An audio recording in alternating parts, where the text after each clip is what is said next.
It's good to see everyone here as we kind of get settled in. We're going to get started with our first panel today. This is a panel that's co-hosted by Coalition LA, which is PETA's partners, are very ethically minded wholesaler. You can find them at booth 71509. So thank you to Coalition LA for helping us co-host this panel today, and of course to WWDMAGIC for having all of us. I'm Christina Sewell. I'm PETA's campaigns manager for our fashion campaigns, and I am joined here by Molly Tuttle. She runs the fashion blog Fashion Veggie, which is all about celebrating ethical, cruelty-free fashion and living, and Daniella Monet, who is an actress and animal rights activist. So thank you, ladies, for being here with us. So today we're just kind of chatting about the rise of conscious consumerism that we're seeing with younger people, millennials and the Gen Z demographic, and how we're all kind of helping to facilitate that movement and celebrate really innovative and exciting cruelty-free fashion choices in the fashion industry. So I will open it up to you, ladies, to kind of introduce yourselves and just talk a little bit about how you kind of came to this movement and what really excites you about vegan fashion, ethical fashion. Hi guys. Whoa, I feel like I'm a lot louder than you. I'm Daniella Monet. I'm an actress. I'm an ethical entrepreneur, and I became vegan nearly 20 years ago, before it was super duper cool. And I, through the years, went through those transitions of initially starting with food, being a vegan food-wise, and then realizing it was a full movement, it was a full lifestyle, and since then have made changes from going, little things that I've worn on TV that's had leather to absolutely no animal products whatsoever in anything I work on. My closet's all vegan, my home is vegan, my furniture, everything, and it is so exciting to see this movement amongst the mainstream and having these conversations, and I feel a responsibility to sort of enlighten people and sort of make it very real and down to earth and really just explain that it's not scary at all. It's exciting and it's the future, and I'm really excited to talk more about this. And yeah, I'm excited to be here. Hey guys, I'm Molly, and I have the vegan blog Fashion Veggie, mostly fashion, also beauty. I was a wardrobe stylist out of Barney's, New York, and my closet, while I was a vegetarian because I loved animals, my closet was full of fur, leather, you name it, I had it. And I just didn't quite make the connection for whatever reason. I love fashion. And went vegan after watching Cowspiracy about 4 years ago, maybe 4.5 years ago. And I was like, well, I'm going to miss cheese, and what do I wear? So I started Fashion Veggie, and it caught, because I think that even 4 years ago, there was the start of this growing care among consumers about, animals, sourcing, things like that. People do care where their hard-earned dollar goes, and I agree with Daniella. It doesn't have to be so divisive. In fact, I think that we all have something in common. Everybody loves animals, and so, and if given the choice between two things that are essentially identical, we would all choose the thing that didn't entail hurting animals. So really, I'm just I have a little place online where I provide alternatives and, little tips on how to make shopping for ethical and vegan items easy. And it's my life's passion, and I love being here. Thank you for having me. Thank you guys so much. And I've had the joy of being able to work with both of these ladies through various projects that we've done at PETA. A little bit about what PETA does in the fashion industry. You guys may be aware that we are constantly pulling back the curtain of what goes on in the animal-derived categories in fashion, whether that be fur, leather, wool, down feathers, and things like that, to really expose to the public, to the shopping consumer, how animals can often really be mistreated in the industry, and what different fibers are out there, what really exciting, innovative materials are available to folks to use instead. And so we've had a lot of success in recent years with kind of pushing the envelope on this topic, and I see that so many more consumers are really kind of like getting behind this message of not only sustainable fashion, which is a huge buzzword right now in fashion, but also ethical fashion.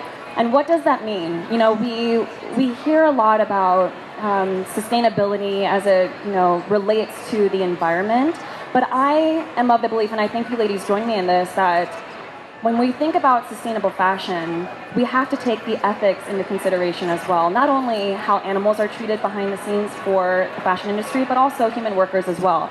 And I think we can always be doing more to educate ourselves and looking for more informed ways to go about consuming and also creating fashion for our consumers. So what are some of the things that you guys have been hearing about from your audiences that they're really kind of looking for in the fashion industry in terms of whether it be materials or conversations that they want to have about having more transparency in the fashion industry? I think that one thing that keeps on surfacing, you know, with my conversations with my readers is, okay, it's vegan, but is it sustainable? And they don't want something that just wrecks the environment, because people have different priorities. And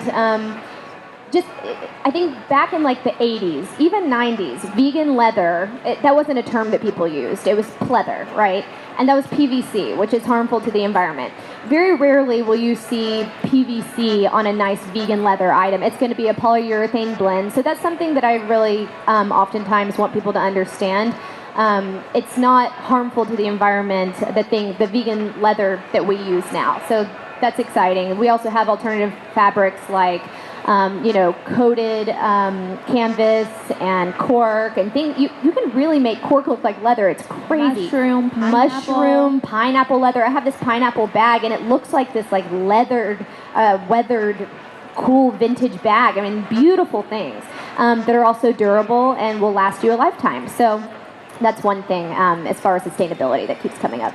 And one thing, I just want to stop you right there real quick, because we do have a good treat for you guys today. We have a vegan materials portfolio, which is what PETA uses when we go in and meet with companies to show them the different pineapple leathers, mushroom leather, apple-derived leather, faux fur made from recycled plastic bottles and things like that. And so my colleague Sienna is going to pass it around right now so everyone can kind of take a look at all of those different samples. We also have samples from Coalition LA's new fall-winter collection. So if you all are interested in working with a wholesaler and making a custom line of vegan fashion products, you can visit them at 715-092, and they can tell you all about their materials as well. Daniella, what about you? Like, I know you have a huge following, and all of these young women and men are very interested in like how they can consume in a more ethical way. What are the conversations that you're having with your followers about this? So I kind of just try to live by example. When I post something that I'm wearing, I always sort of mention the fact that it's vegan or what it's made of, what the company is, and people always seem to gravitate towards that right off the bat because nothing looks foreign to them. You know, wearing something that looks like a cozy sweater that might look like it's, you know, made from Angora or a wool blend or a cashmere, it's very much the opposite of that, and people love that they're able to get something that looks like they're familiar with that quality and feels amazing and is cozy and beautiful and it harms nothing. And I think that's the part I like to stress the most, is that I don't have to look any different than anyone else in the fashion industry or even high-end fashion, trendy fashion, fast fashion, whatever it may be, and people like that. I feel like my followers really sort of dig that. I can see, like, you know, it sounds so silly, but you put a swipe up and, you know, people go crazy knowing that there's actually a story behind it and that they're getting they almost feel like they're getting more for their purchase, which I feel the same way, and I love being able to share that with them. And you also have a Kinder Beauty box that has come out recently. So this is something that you're doing with Ivana Lynch. And can you tell us a little bit about the concept of the box? Sure. So started as an actress, have since sort of taken an ethical entrepreneur pivot in my career where I started investing in companies that are plant-based, that are cruelty-free, that really align with my beliefs. My first company was Outstanding Foods, was one of the first investors in that, and We have these pig out bacon chips that are absolutely insane, made from mushrooms. So much like the fashion industry, so much can be made from just amazing crops and agriculture that we have existing today. And then now my little baby is called the Kinder Beauty Box. It's a beauty subscription box that has makeup products, skincare products. Our box is eco-friendly, even down to the ink is soy-based. We're just very mindful of who we partner with. My partner Ivana Lynch, who is in the Harry Potter series, she's of the same mindset, and it just feels good to be not necessarily pushing products, but being a part of something that I would have been a consumer of, and to see these things come to fruition and not necessarily have to be the person to create these products. This is happening all over the place. Coalition LA is a perfect example of that. So it really feels like we're on like the forefront of just an entirely new definition of fashion and beauty and et cetera, and I'm excited about that. That's awesome. And Molly, like when you do collaborations with companies, like I noticed you partnered with Reebok for their cotton canvas. I believe it was it pineapple leather shoes that they had come out with, or was it? It was organic cotton and corn. Okay, organic cotton and corn, and they immediately sold out after you published that collaboration with them. So I guess I'm kind of wondering what kind of response you're seeing. I know it's really exciting right now with your followers and they're just kind of clamoring over this stuff, but how do you also choose which brands that you're deciding to partner with? You know, I am of the thought that if you are a mainstream brand that still sells animal products, but you're kind of venturing into cruelty-free products, I'm all about it. You don't need to be perfect to be good, in my opinion, and to be embraced by me and hopefully other people, my colleagues. And so, as long as you're making strides and caring about making some changes and getting with the times, then I'm all about working with you. Yeah, that's a really good point. I think that's important to note, because no one is perfect. No one is a perfect human being. No one is making choices. No one is making consumer choices that are 100% ethical all of the time. And that's one thing that PETA is starting to open up the dialogue about more as well. It's about making moves in that direction that is an investment for the world that we want to see flourish. And so you ladies I think you do this so well, in that you're making this cruelty-free lifestyle and wardrobe curation seem like such an exciting thing where you don't have to sacrifice anything for it. It is an exciting thing. So exciting. It's so fun. It's so exciting. I love, I don't know, I think, when I go to New York, I go there all the time. It's like all of these amazing, beautiful, cool restaurants, and you see celebrities in there, and they're all vegan. Everything in there's vegan, and it's revolutionary what we're doing with fabrics these days, and it's just cool. It's not really cool to not care anymore, in my opinion. Agreed. I think you're so dead on with that. I couldn't agree more. Sorry for cutting you off. I just get so excited because you're right. For so long, people thought so differently, and I think now everyone wants to feel attached to it and wants to hear the story and wants to feel like their money is going further than just a superficial piece of clothing or whatever. I remember when I first went vegan, one of the things I kind of struggled with, aside from shoes, which was number one of the hardest things to find, but second to that was the ego or the stigma that came with having a nice bag.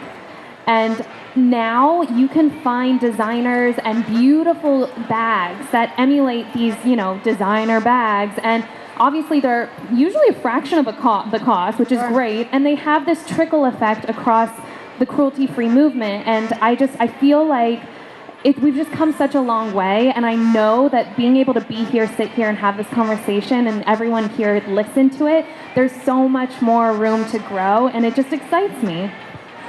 Very exciting. Absolutely. And speaking of designers and brands, that are incorporating so many more vegan materials into their collections now, who are just some of the names that come to mind for you guys? Because I know for myself, I'm really excited about Nanushka, because they are a brand that are so high fashion, and they're carried in Moda Operandi and the Bergdorf Goodman and these huge department stores, and they're creating vegan leather alternative down puffer coats that are all cruelty-free, and they're so gorgeous. Their marketing is really beautiful. Is there any company that you feel like is really kind of hitting the nail on the head with leading with the aesthetic, leading with the beautiful marketing, and appealing to consumers what they're really looking for in terms of having fun with fashion, but on the underside of that, kind of introducing them to how they can make better choices for the planet. Are there any of your favorites that you'd like to just name off, since we have a lot of people who are in the biz here?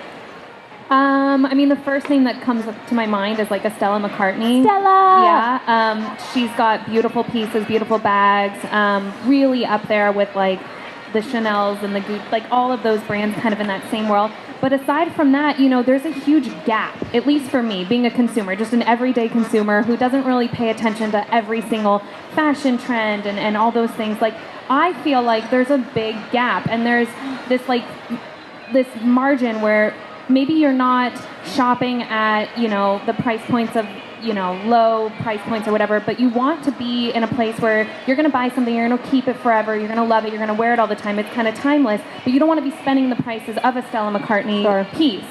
So that's the piece where I feel like I miss a lot of. Like, I end up shopping at like I had said, these shoes, they're not a high fashion company. They're a fast fashion company, and they're low price. And I almost feel as though I'd rather spend a little bit more for that story and that ethical stance, and keep them and wear them with this pride.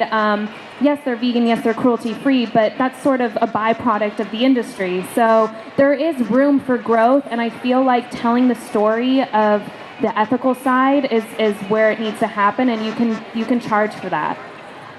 There are a couple brands that I just come to mind when you ask the question, and also sort of bridge the gap that you're talking about. One of them is House of Fluff. I just recently stumbled upon them when I was in New York, and it's faux fur that is all recycled polyester. So it's zero waste. Any sort of leftovers that the fashion industry had, then they used it and made this really beautiful, realistic, kind of almost creepily realistic, capes and jackets, and the price point is a bit lower than you would pay if you were to buy a real fur coat. So that's another upside. There's a brand called JW Pay that I have their bag. I wish I brought it so I could show you. It looks like a crocodile, beautiful, cool, boxy bag, and I get compliments everywhere I go. And the transparency, they send it to me for free, but I believe it might be like $170 or something, which is a fraction of the cost that you would pay for the real deal. So yeah, exciting stuff. Absolutely. And I think more and more companies are moving this direction because they recognize that young consumers, the growing young demographic of consumers, are asking for more transparency and more social responsibility. I think there was a recent poll that came out, I don't know if it was Gallup or a different organization, but over 75% of millennial shoppers care about social responsibility and ethics whenever they make purchasing decisions, and even more so of the Gen Z consuming public. So that's definitely something that they're looking for. We do offer a PETA-approved vegan logo. Whenever you guys do have vegan material options, you can use something like this on your marketing. We have these kind of logos at Aldo and tons of other smaller shops that will just easily be able to showcase to your consumer that it is an all vegan product, because there's so many more consumers who are looking for that now. And also, if you do partake in the custom production service with Coalition LA, who are our wholesale partners, you can have one like this that is showing the partnership logo.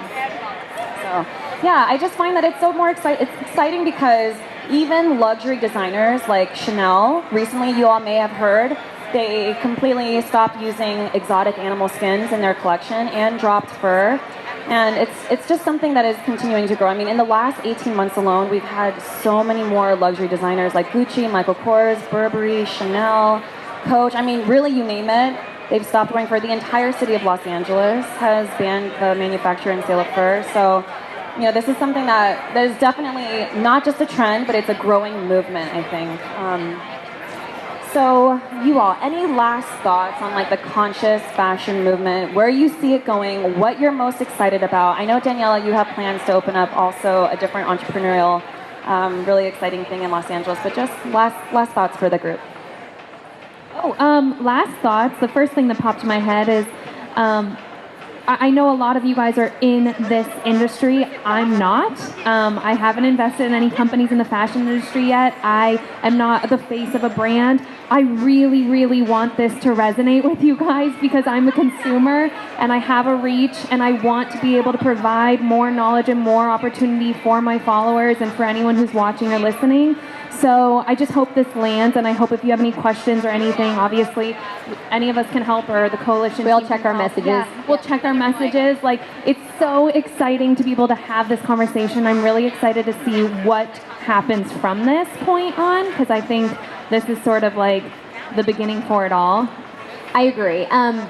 You know, you mentioned the millennials, and I mean, I'm 34 with a baby, but the majority of who follow me are younger. I mean, they're excited and they care because A, it's cool to care, and B, it's their world that they're inheriting, right? So you talk about climate change and some of these things that they're looking at that they've inherited from us. And number one contributor to ocean pollution, greenhouse gases, that is animal agriculture, whether that be for clothing, whether that is for food. It's all the same in that respect. So these millennials are eager for any type of change, especially if they're going to be cool doing it. And we don't want to be the dinosaurs left behind who are like clutching our mink stoles. You know, we need to get with the times, and it's exciting for me to see that that's the way that things are going. And again, like Daniella said, we all check our messages up here because we genuinely care and we want to help you. Remember that if you are, feeling moved to start making some changes, whether that's just, okay, like maybe I can look for some shoes and bags that aren't made of leather, doesn't mean you have to go full-fledged vegan right now. It just means that that's an important step that you're taking that does make a difference. And I mean, the way you spend your dollar makes a difference. And I'm just excited to be here, excited that you guys care, and appreciative that the world is changing in the way that it is. Thank you guys so much. And the same goes for PETA. We are happy to promote any brand that is making steps in that direction, incorporating more vegan materials into their collection. We're always posting about brands on our social media accounts. PETA Living, we have 6.5 million members and supporters, and we are just eager to share with them as much information as possible about all the brands out there that they can look to that help facilitate a more ethical lifestyle and healthy planet. It's just so important for future generations, and that we all start to incorporate more of this as much as we can. Even if it's just little steps at first, every little step makes a huge difference. So thank you all so much for being here. And with that, I think we can take questions from anyone who has one. Is the material recyclable? Like, I know that most of the vegan products have been made maybe from recyclable materials, but what is the lifespan of it and what happens afterwards? Have you guys thought about that? There are some brands that are recyclable. For instance, there's a company called Melissa that makes shoes out of some of it's post-consumer, but it's plastic and really beautiful shoes. But when you're done, you put them in the recycling bin, which is great. That's a really good question, and thank you for bringing it up. We chat with a lot of companies about the life cycle of products because, there is the point that leather products can last a really long time. But what is really exciting about vegan leather innovations now is that this recycled polyurethane fabric can be made in a very durable way that does last a long time. And like you were talking about JWP, they make their vegan leather with recycled plastic bottles even. And it's beautiful and durable. Yeah, so there are definitely options out there if you seek them out. And one thing I did want to point, we talked a little bit about the environmental aspect of intensive animal agriculture. The HIG Material Index, they partnered with the Sustainable Apparel Coalition in 2017 to come out with a really full scope report about the fashion industry and how much harm it's doing to the environment. And they kind of looked at the comparison between animal-derived fabrics as they relate to their non-animal-derived counterparts and found that on average, cow-derived leather has up to 3 times the negative environmental impact as your basic non-recycled polyurethane vegan leather. So of course we have to take into consideration the life cycle of the product and how long it's lasting, but even just that alone, I think we need to start, paying a little bit of attention to just like all of the intensive waste and resources and water usage and deforestation and everything that kind of goes into creating an animal-derived product. But thank you so much for your question. Thank you. What is the price point for those maybe college students that may not have the $150, but they still want to look fashionable and, contribute to the environment? What's like the price point for that? Well, I think that's something that I can, because PETA, we do a lot of collaborations with companies like, we're chatting with BC Footwear right now. We're chatting with Target about this kind of shopping demographic, doing like a PETA-approved vegan collaboration. And the price point, we know, has to stay $125 or less. It's tough, and it's something that we need to be able to shift the conversation of, because fashion cannot be sustainably made fast. It just cannot be what it has been in the last couple of decades, because we won't be able to sustain this production cycle of just wearing it for a season or two and then throwing it out. I think a really good conversation to start having with your consumers is slowing things down and thinking of our fashion choices as investment pieces, the way Europeans do. They're very minimal. They kind of have the same things in their closet that last for years, very well made, and I think that's something that we can start having more of a discussion about, because fast fashion, it's not good for the planet, it's not good for the animals, and it's not good for the human workers either. So, this is something that I think I have heard personally from the young shopping consumer, that they want more transparency about how the entire product is made, and slowing things down and thinking of things as an investment piece is one piece of that. Anybody else?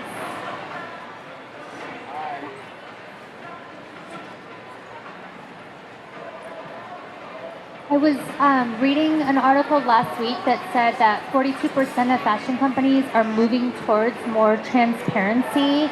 I'm wondering, do you think that has to be consumer demand, or do you think that needs to be on a greater scale? And at what point will all the companies that we work with need to be transparent? A really interesting stat that our social media department shared with me recently is that 5 years ago, PETA received 1 million views on all of our videos in 1 year. We can now get 1 million views in 1 day. That's how much people are sharing information on social media. That's how much the younger social media consuming public is really seeking out what is happening, for the things that they're buying. They really want to be able to purchase something that resonates with their values.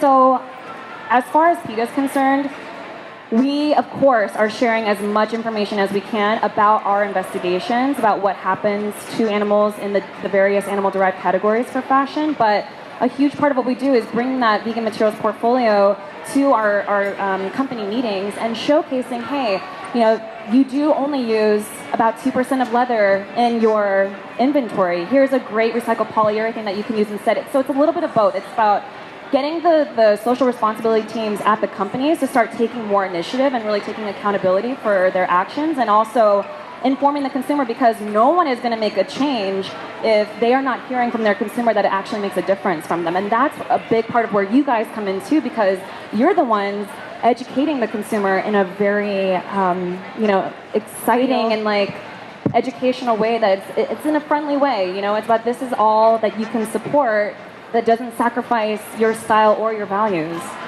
If I had to guess, I would say that in a few short years, you'll be an outlier if you're a company who doesn't give some sort of transparency on the supply chain, on your workers, on the materials, things like that. When I came into the vegan fashion space, it felt a lot like how transparency, it's like a buzzword right now, it felt like that. And now it's like growing so quickly. Kind of like how she was saying their YouTube videos are getting so many views. I just get so many more questions daily, so many more hits on the blog. I mean, it's a hugely growing And I think that that's what's happening with just general transparency. I think that people are going to have to start disclosing, or it's not going to be cool to shop there. Thanks for your question. Any other questions?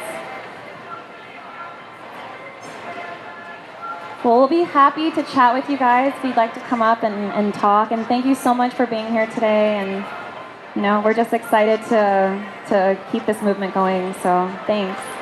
Thank you.